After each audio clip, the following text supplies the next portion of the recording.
He had built an empire from nothing. Arthur Vogel was the kind of man who believed that money didn't just buy things, it bought respect, power, and immunity. At 63, he was the CEO of Vanguard Holdings, a multinational conglomerate with interests ranging from tech to real estate. His face graced the covers of financial magazines, and his name was whispered with a mixture of awe and fear in boardrooms across the globe. He was used to getting his way. He was used to doors opening before he even knocked. He was used to people bowing. That particular Tuesday morning found Arthur in the small, landlocked kingdom of Montvert, a place of pristine alpine beauty and ancient traditions. He wasn't there for the scenery. He was there to close a deal, to acquire a centuries-old plot of land in the heart of the capital city to build a luxury hotel. The current monarch, King Alaric, had been politely resistant, but Arthur was confident. Every man has his price, he often mused. The meeting at the royal palace was the final hurdle. His chauffeured Maybach glided to a stop at the immense wrought-iron gates of the palace. The gates were not just decorative, they were a symbol, a boundary between the modern world and a realm of protocol and history. 2 royal guards stood post. They were not the ceremonial kind in bearskin hats. These were the elite, the king's personal guard. They wore crisp navy blue uniforms with silver braiding, and they stood with the rigid, silent discipline of men who would take a bullet for their monarch without a second thought. Arthur stepped out of the car, adjusting the cuff of his bespoke suit. He barely glanced at the guards. His gaze was fixed on the palace, a magnificent structure of pale stone. He began to walk, his Italian leather shoes clicking on the cobblestones.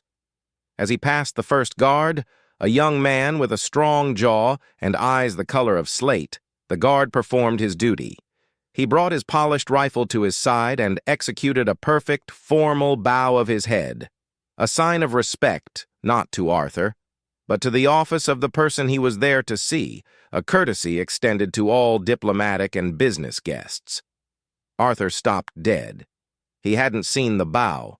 He had felt it wasn't deep enough.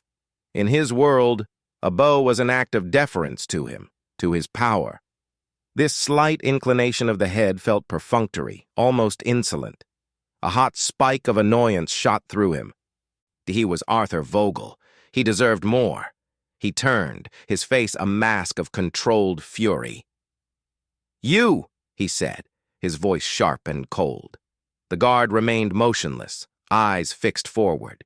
"You will bow properly when a man of my stature passes." The guard, whose name was Stefan, did not move. He had been trained since he was a boy for this role.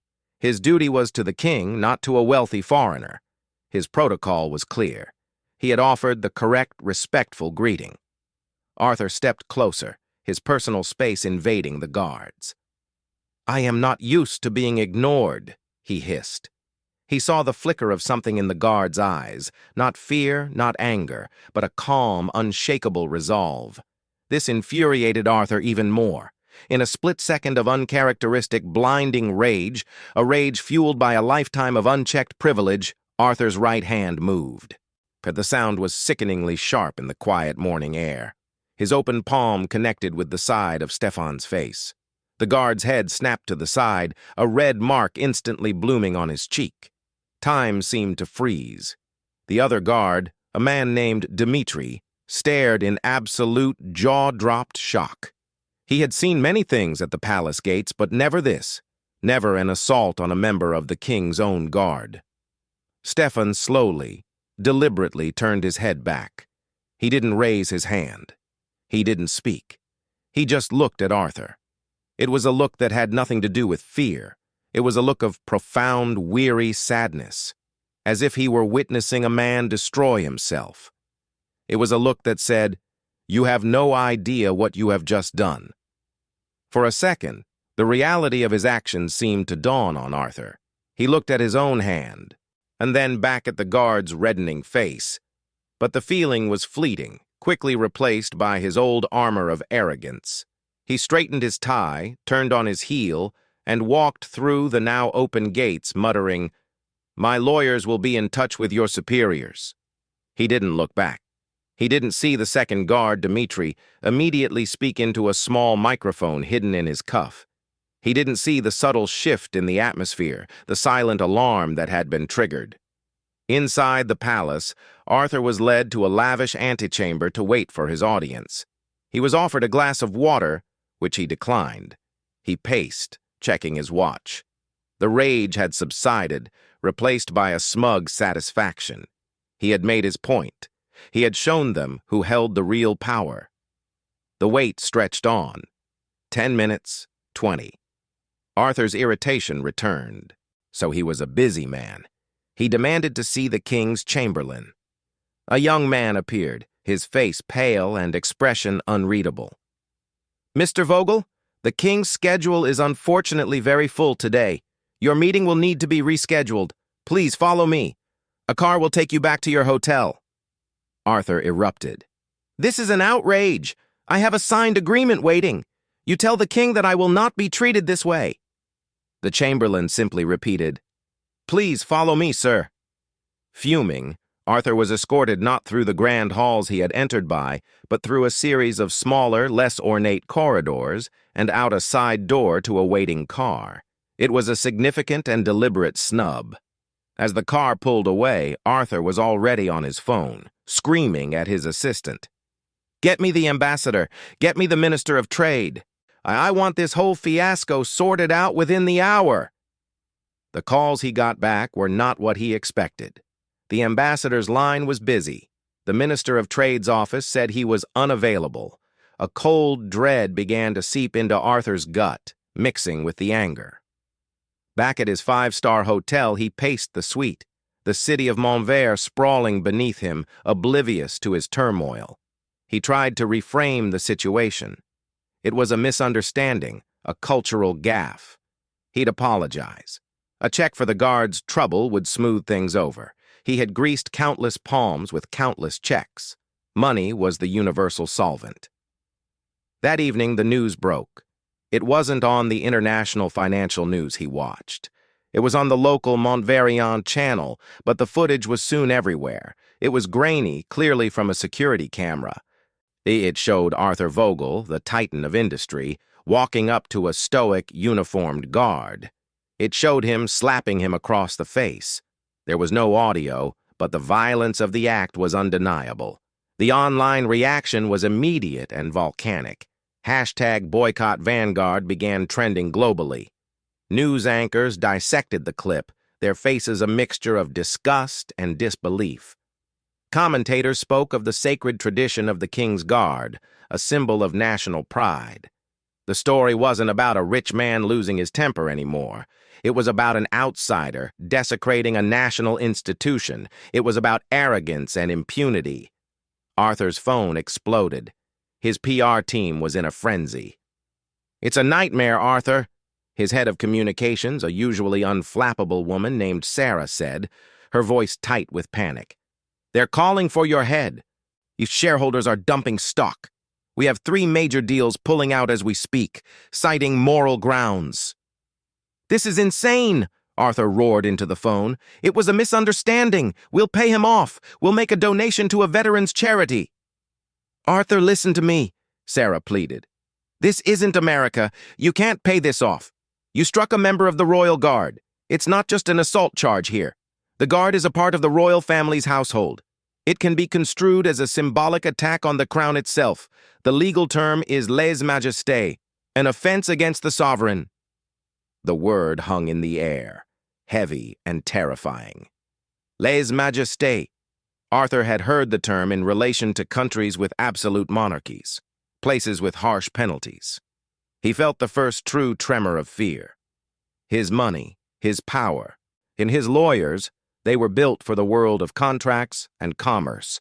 This was a different arena entirely, governed by ancient laws and deep-seated loyalties. The next morning, he was awakened by a pounding on his hotel suite door. It wasn't room service. He opened it to find 2 men in plain clothes, their bearing unmistakably official. They held up identification. "Mr. Arthur Vogel, You are hereby detained for questioning regarding the assault on a member of the Royal Household Guard and for the offense of lèse-majesté. You will come with us." He was not handcuffed, but the implicit force in their presence was absolute. He was led through the hotel lobby, past the stunned faces of other guests, and placed into an unmarked black car. The interrogation was not what he expected. There was no bright light, no shouting, and he was taken to a clean, modern, but austere room in a government building. The man questioning him, a calm, middle-aged investigator, was politely relentless. "You struck Guard Stefan Kurtz," the man stated. Not a question.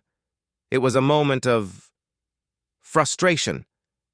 "I'll pay for any medical expenses. I'll apologize," Arthur said, trying to regain some control. "The guard requires no medical expenses. His pride, and the pride of his unit, is another matter. Do you understand the symbolism of your act, Mr. Vogel?" "It was just a man. He was insolent." "He is not just a man," the investigator replied, his voice hardening for the first time. "He is the king's man. He is a symbol of this nation's sovereignty. When you struck him, in the minds of the people of Montvert, you struck at the king. You struck at all of us." Arthur was held for 48 hours. His lawyer, flown in on a private jet, was granted access but left the room looking grim.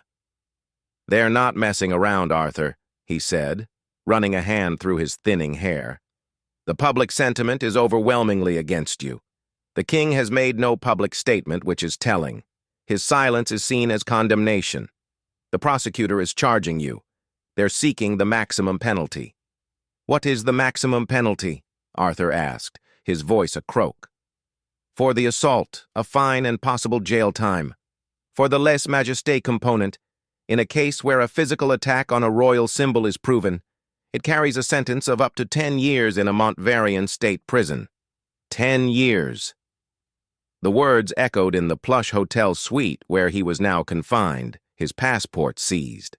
10 years in a foreign prison, far from his empire, his life. The stock was in free fall. The board of Vanguard Holdings had released a terse statement.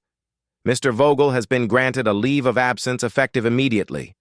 He had been ousted. His own company, the empire he had built, had thrown him overboard to save itself. The trial was swift by international standards, painstakingly slow for Arthur. The courtroom was packed. Every seat was taken by journalists, by curious citizens, by members of the Royal Guard who sat in a rigid, silent block, their eyes fixed forward. Arthur sat in the dock, his expensive suit looking suddenly ridiculous, a costume for a play that had closed. Stefan Kurtz took the stand. The red mark on his face was long gone. He was composed, dignified. He described the events exactly as they had happened, without embellishment. I offered the customary greeting for a guest of the palace. Mr. Vogel demanded a deeper bow. When I did not comply, as it is not within my standing orders, he struck me. "Did you feel fear?" the prosecutor asked. "No," Stefan said, his voice clear. "I felt pity." The word cut through Arthur like a blade. Pity. The guard pitied him. Arthur's lawyers argued provocation, stress, a momentary lapse. They presented character witnesses from the business world, but their words seemed hollow in this ancient, wood-paneled courtroom. The prosecution's closing argument was devastating in its simplicity. "This case is not about a rich man's temper," the prosecutor said, gesturing towards Arthur. "It is about the rule of law. It is about the principle that no man, however wealthy, however powerful, is above respect for the institutions and the people of this kingdom. The defendant came to our country not as a guest but as a conqueror, expecting all to bow to his will. He was wrong, and the law must show him that he was wrong." The jury was out for only